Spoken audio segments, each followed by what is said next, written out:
Mula Batanes hanggang Hulo. Di Bulacan. Yes! Uy. Dali lang, mensahe. Savings. Baka. Alam nyo, yung cribbage na yun ay hindi ko masyadong pinagpapatulan eh. Kasi wala naman yun eh. Una-una sa lahat do, ayon sa pag-aaral, yan ay isang uri ng adiksyon. Tapos sisirain pa niyan yung budget mo.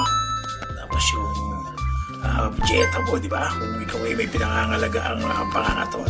Siyempre, saan ba tayo mag-crave, di ba, sa mga masasarap na pagkain?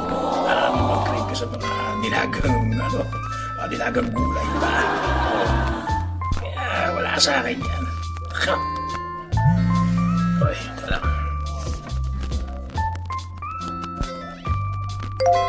Uy! Sweldo na. Dali.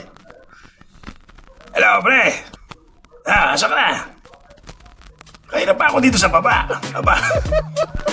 Bilisan mo, baka maubusan tayo. Para lalaki mo, sweldo kayo. Baka mo pa ako napapakain ng prostate. Sige na, bilisan mo ha. Bye-bye!